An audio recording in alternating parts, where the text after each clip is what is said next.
আসসালামু আলাইকুম। Walton cables presents world cup cabling এর সকলকে আমন্ত্রণ। দুইটা সিদ্ধান্ত নিয়ে অনেক কথাবার্তা হচ্ছে। একটা হচ্ছে কেপ ভার্দেদের একটা হ্যান্ডবল হয়েছে, সেই হ্যান্ডবলটা কেন দেওয়া হয় নাই সেটা নিয়ে অনেকে কথা বলছেন। আর একটা ব্যাপারে কথা হচ্ছে যে মেসির গোলটা কি অফসাইড ছিল কিনা। দুইটা ব্যাপারে বিশ্লেষণ করার চেষ্টা করছি। প্রথমত হ্যান্ডবলের ইস্যুটা বলি। হ্যান্ডবলটা যে জায়গাটাতে যেভাবে হয়েছে, যেটা আপনারা দেখেছেন, আপনারা ঠিক এই মুহূর্তে পর্দায় ছবিটাও দেখতে পাচ্ছেন, ফিফার নিয়ম অনুযায়ী আপনার হাতে লাগলেই যে হ্যান্ডবল হবে বিষয়টা কিন্তু আসলে সেরকম না। এইখানে দুইটা ব্যাপার দেখতে হবে। এক নাম্বার ব্যাপারটা হচ্ছে হ্যান্ডবল হওয়ার আগে ডিফ্লেকশনটা হয়েছিল ওই ডিফেন্ডারের হেডের মাধ্যমে, অর্থাৎ মাথায় লেগে তারপর হাতে লেগেছে। ফিফার বর্তমান আইন অনুযায়ী যদি কোনো হ্যান্ডবলের ক্ষেত্রে মানে বল হাতে লাগার ক্ষেত্রে ওই ডিফেন্ডারের মাথায় লেগে হেডের ডিফ্লেকশনে তারপরে হাতে লাগে এবং সেটা যদি ন্যাচারাল মুভমেন্টের মধ্যে হয় সেটা আর হ্যান্ডবল বলে গণ্য হবে না।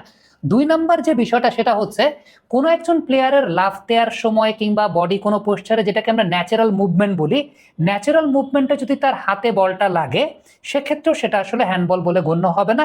আপনারা এই ওয়ার্ল্ড কাপে কঙ্গোর ম্যাচেও কিন্তু দেখেছেন কঙ্গোর একটা হ্যান্ডবল দেওয়া হয় নাই, কারণ সেটা একটা ন্যাচারাল মুভমেন্ট বলে গণ্য করা হয়েছে। এখন আপনি জিজ্ঞেস করতে পারেন, ভাই ন্যাচারাল মুভমেন্ট মানে কি? ন্যাচারাল মুভমেন্ট মানে হচ্ছে আপনি যখন লাফ দেন, কারণ লাফ দেওয়ার সময় কি আপনি এমনি করে লাফ দেন? আপনি লাফ দেওয়ার সময় অটো আপনার হাতটা উঠে যায়। সো এই যে আপনার অটো হাতটা উঠে যাচ্ছে, যেটাকে ন্যাচারাল মুভমেন্ট বলছে, তখন আপনার হাতে যদি বলটা লাগে, দ্যাট ইজ নট হ্যান্ডবল। হ্যান্ডবলটা তখনই হয় যখন ওইটা আসলে ইন্টেনশনাল, কিংবা আপনার কাছে অনেক সময় আছে আপনি হাতটা সরাতে পারতেন কিন্তু আপনি হাতটাকে সরান নাই, ওইটা হচ্ছে হ্যান্ডবল। এক্ষেত্রে আসলে এটা হ্যান্ডবল না। এটার সবচেয়ে বড় এক্সাম্পলের জায়গাটা ছিল 2022 বিশ্বকাপে ব্রাজিল ক্রোয়েশিয়া ম্যাচে।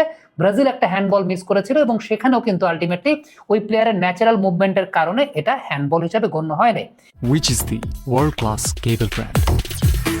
ওয়ালটন কেবলস, নিরাপদ আগামী সংযোগ। এইবারে দ্বিতীয় যে বিষয়টা সেটা হচ্ছে মেসির অফসাইডটা অফসাইড হয়েছে কিনা। দেখেন, এটা মেসির একটা চমৎকার অ্যান্টিসিপেশন ছিল। প্রথমত বলটা তখনও ছাড়া হয় নাই, বলটা আসলে লিসান্দ্রো মার্টিনেজকে যখন পাস করা হচ্ছে মেসি ওই টাইমে অফসাইড পজিশনে ছিলেন, একদম ইন্টেনশনালি অফসাইড পজিশনে ছিলেন, যাকে তাকে আর কেউ মার্ক করতে না পারে। এরপরে মেসি যখন লিসান্দ্রো মার্টিনেজ বলটা পায়ে পেয়েছেন ততক্ষণে মেসি কিন্তু অনসাইড পজিশনে চলে এসেছেন।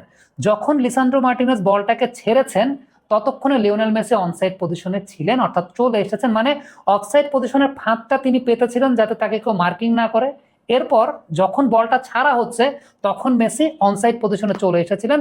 So that is the rule. এটাই হচ্ছে অফসাইডের নিয়ম, যে বলটাকে যখন ছাড়া হচ্ছে ওই সময়টাতে আলটিমেটলি কোনো প্লেয়ারটা যদি অফসাইড পজিশনে থাকে বা কোনো প্লেয়ার যদি অনসাইড পজিশনে থাকে সেটাকেই কানেক্ট করা হয়। আর দেখেন, এবার ভিআর বা যে ওই অফসাইড পজিশন যেটা নির্ধারণ করা হচ্ছে, প্রত্যেক প্লেয়ারের শরীরে 29টা ডেটা পয়েন্ট আছে। ওই 29টা ডেটা পয়েন্টের মাধ্যমে সেটা ডিরেক্ট ভিআর রুমে চলে যাচ্ছে। এখানে অফসাইডের ক্ষেত্রে আসলে মানে কোনো ছাড় নেই, একটা নোখের জন্য অফসাইড হয়ে যায়। সো এই দুইটা রুল নিয়ে অনেকে প্রশ্ন করছেন, অনেকে জিজ্ঞেস করছেন যে কেপ ভার্দের হ্যান্ডবলটা কেন দেওয়া হয়নি। এটা এই কারণে দেওয়া হয়নি, শুধুমাত্র এই ম্যাচ না, আরো ম্যাচও আপনারা দেখেছেন।